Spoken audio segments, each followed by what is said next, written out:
Hi, my name is Ashanti Mitchell. I'm a SBA specialist with Regions Bank. I've been with the bank just over 5 years. I'm excited to be here today virtually to support junior achievements initiatives around financial wellness. And today, our topic that we're going to discuss will be around managing your money. Today, I will share some of my experiences with regards to managing money, particularly um, at the time I graduated college and started to begin my career and really learning and experiencing everything that's involved around managing your finances and creating a budget. So I'm excited to have you all participate in this virtual introduction of our financial wellness program, and I hope you all are able to ascertain any information that's distributed today. And if you have questions, this presentation will be shared with the facilitators of your class to enhance further discussion around this topic in particular. So jumping in, this is just a disclosure page that, this is not legal or tax advice or financial advice, and that things do change. So consult a professional, a licensed professional with respect to anything that's discussed here today. So today we're going to be discussing a few things. First, we're going to be looking into steps for setting financial goals, and then discussing about how do you track your spending. Next, we're going to then venture into discussing how to prepare a personal saving and spending plan. And then lastly, I'm going to wrap with giving you tools that'll help you manage your cash flow.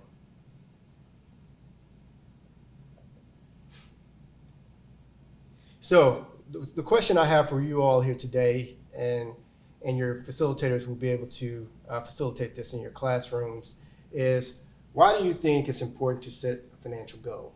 Why do people set goals?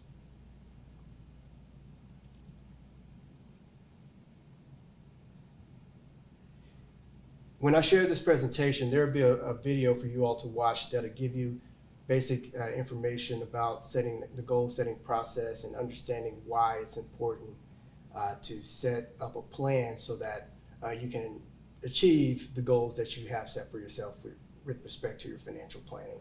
So let's talk about setting financial goals. Which step do you think you're ready for?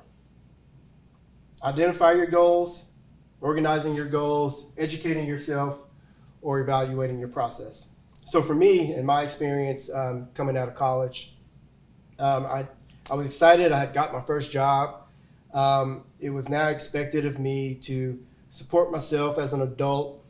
I had money coming in for the first time in my life that was meaningful, and I had to figure out how to manage it. So one of the things that I really like is money, and one goal that I had for myself coming out of college as I started my career was having more money at the end of the month than I spent. So I like to have money there in my account looking healthy versus it being negative and showing up with a bunch of red when I pulled my statements from the bank. So that was my goal, but your goal may be something different from what I had. You may have things to consider, like kids that you want to send to college one day, or you have a goal of buying a car or making a down payment on that house. These are a few examples of goals that you can set for yourself and identify early in the process so that you maximize your opportunity for success with your financial goals. Next, organizing your goals. So within those goals, you break down each group into smaller groups, short-term goals, or things that you think about that could be achieved within 1 year. Next, you can organize your goals to be medium term, those 1 to 3 year goals. And then, your long-term goals, things that takes 5 years or longer. Kind of break down each goal that you have set for yourself into smaller groups because it'll become easier to manage and something that you can find successes in throughout your journey as you prepare to embark on this financial path that you're on. Next, educate yourself. There's tons of things you can do to educate yourself about finances. This is the information age we're in. You can find virtually anything through Google, through a Google search. So utilize the resources available to you through the websites, blogs, magazines, books. Please read books. Everything on the internet you find may not be true. So there are different things and resources that you can utilize to support your educational efforts with financial literacy. And then lastly, evaluate your goals. One of the most important things for myself as I was evaluating my progress and my goals was seeing how much money I had in my account at the end of the month. It made me feel good to see that I was saving money and my account was growing, and I felt good. I felt like a baller. So it was one of those things that really resonated with me was evaluating my goals, and that kept me accountable because I never wanted to see a decline in my account because of mismanagement in my savings plan. So next we're going to talk about developing and following your personal savings plan. You have to understand where your money comes from, and you have to know where your money is going to really set that plan up and to set yourself up for the best success. One way to start thinking about that is, follow through on your personal spending plan. A spending plan is a step-by-step plan for meeting expenses in a given period of time. It's about the choices you make when you choose to spend your money, and that is one of the key aspects of staying on your plan and being able to set yourself up for success within your spending plan. So how do you think a spending plan would help you? Take a few moments to just think about that and have conversations amongst yourself about, what is it going to take? How do you think a spending plan would help you?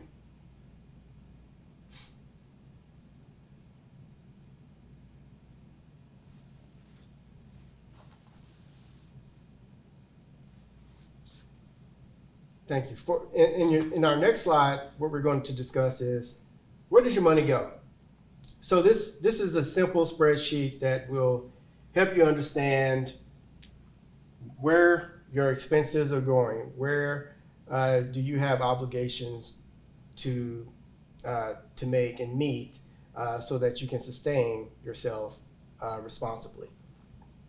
One of the key things for myself coming out of college, and I'm going to bring up myself out of college quite a bit, so bear with me, is that I decided that I was going to pay myself first. So it all started with my savings. So if I'm going to have a plan and I'm going to execute on that plan, my savings was the first place I started.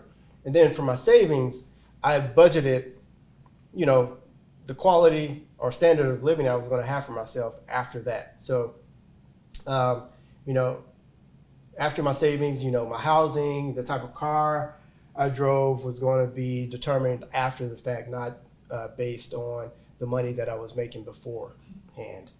You have other things that are required. If you have a car, you're going to have insurance that you have to pay. Everyone needs food. If you have that car, you're going to have to put fuel in it. So these are things that you have to account for. These are kind of your fixed expenses, in my opinion, that you have to pay, and there's no way around it. So you might as well put these things up front with your savings to really understand how you're going to spend your money after you make it, and develop a plan around how you're going to continue to meet your goals, stay on track with your goals, and then set yourself up for success thereafter. Knowledge is power. So one of the things that's going to be key for you is understanding where that money comes from, where you're going to spend it every month. You want to be in control of your financial situation. The last thing that you want to encounter is not having control of what you do. You don't want to be forced out of a home. You don't want to be forced out of a car. So maintaining control of that can be achieved through responsible savings and spending plan. Our next slide is just a personal budgeting plan, it's showing where your fixed expenses versus your variable expenses. And so let's get into that just a little bit. Here are some things to keep in mind. Get into the habit of paying yourself first, as I mentioned previously. Setting aside a certain amount of money for savings and your bills will help you determine whether or not you're going to set yourself up for success with your savings and spending plan. Next, we're going to look into your variable expenses. This is things that change over time, month to month. So your electricity bill may vary from month to month based on the season we're in. In the summer, you're going to have higher electricity bills than you would in the wintertime. Your transportation and gas may change depending on, whether or not you drove a distance outside of your normal commute to work. Groceries and food may change. So these are the things that are your variable expenses, but you shouldn't be too far from each of your goals that you set for yourself over the course of 1 month.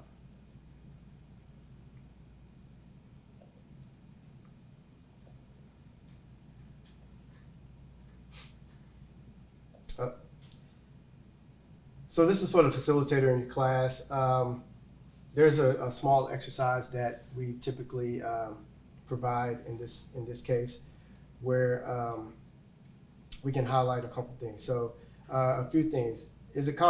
Questions to ask. It is common for people to spend the money they make and not have anything left over to save for their goals. Many people say they do not have anything to show for their hard work at the end of the month. Here's an example that may seem familiar to you.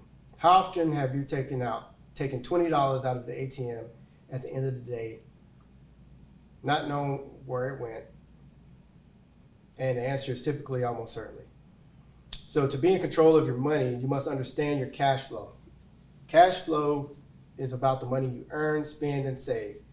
To create a snapshot of your cash flow, keep a personal spending diary over a period of time. Let's say for 1 month. Most people uncover surprises when they do this. So the benefit there is to kind of go back and check yourself after each month to understand the expenses that you have paid out over a given period of time and track that against the money that you've made. In my personal experience, even today, when implementing this with my family, is we figure out, because of the access to Amazon Prime, we spend a lot of money because it's convenient, and we may have unexpected expenses that we normally didn't budget for over that period of time. So those are just things to consider. Things we want to emphasize when creating your plan is, do something monthly at the minimum to track your success and your spending habits, so that you have a better understanding of where you are and have the knowledge to know what's coming in and what's going out, most importantly.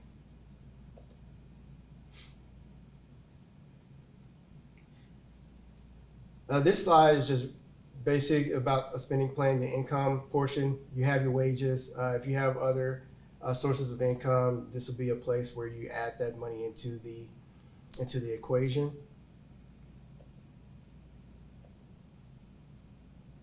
Know where you are. Keep accurate records. For a while, I used to keep almost every receipt that I had, that I spent.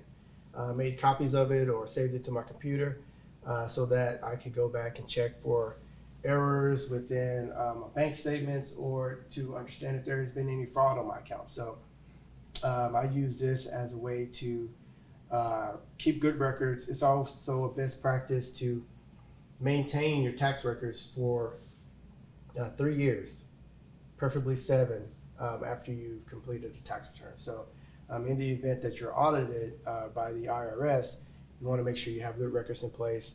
You don't have to keep every receipt. That's just a practice that I do so that in the event that I have to go back and reconcile any information, it is there and available for me to do.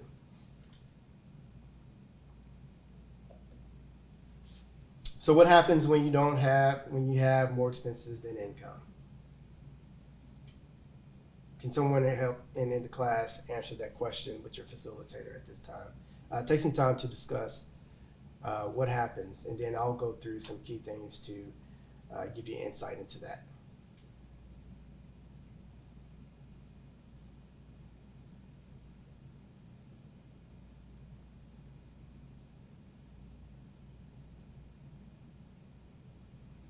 Okay. So what payments do you think a person should make first if they do not have enough money to pay their bills, to pay all of their bills?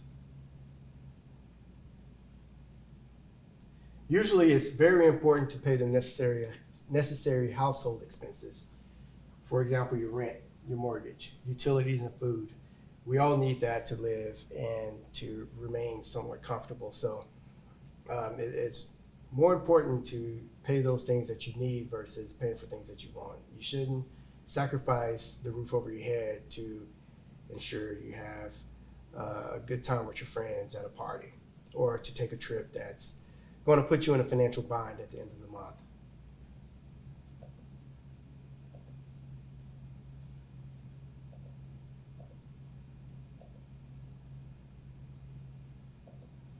I'm going to skip ahead in this presentation to financial strategies,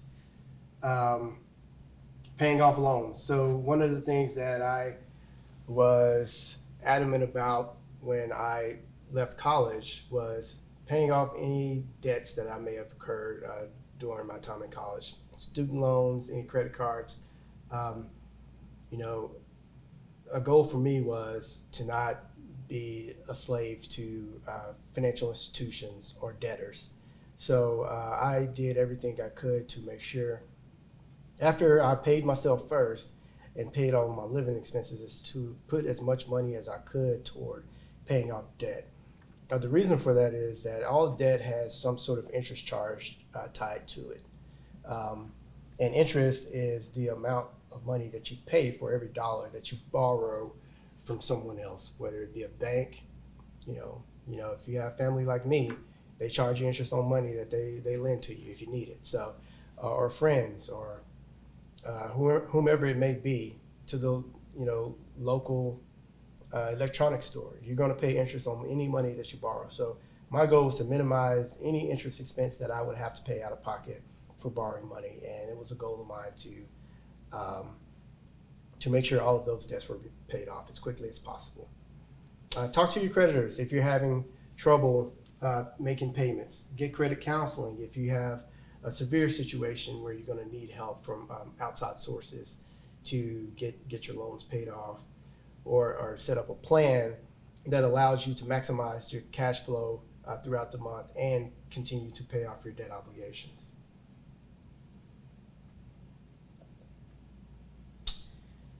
So today I want to leave you with a few things with respect to managing your money. First, set financial goals. Understand where you want to be for your short, medium, and long-term goals.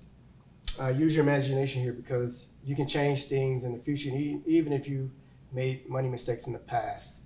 Visualizing new goals is the first step in making those happen. Don't get hung up on creating a list that you have to set in stone. For me, it was still very simple at the end of the day. Make more money than I spend. So you don't have to have a complicated spending plan and structure to achieve the success that you want with respect to your financial goals in future. 2, use tracking worksheets to track your spending habits. There were a few tools or spreadsheets in here that we highlighted to give you an illustration of how that would work. List out all your expenses. Understand where your money is going. So when you understand where your money is going, you can make adjustments based on how much money you're actually bringing in. And that'd be a key step for you to understand and really execute on as you venture down your journey with financial planning and financial wellness. Think of ideas to help you manage your cash flow. Simple things. Just keep it simple at the end of the day is all I say. Make more money than you spend.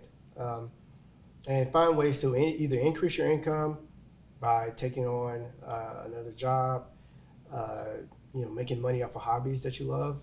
Those are ways to increase your cash flow. and ways to decrease spending is really just taking a second look throughout your monthly plan to see, are there areas where you're spending much more money than you intended to, and then make adjustments to right size or get back within the goals and plans that you set for yourself. I want to thank you today for your participation in this with Junior Achievement. I know it's a challenge being here virtually and presenting this sort of information without being able to ask the questions directly, but we thank you for your time, and I appreciate you taking the step in your financial wellness and learning about issues of money so that you can set yourself up for the highest level of success as you leave your parents' home and become adults and have to be responsible for your own living and lifestyle. Thank you.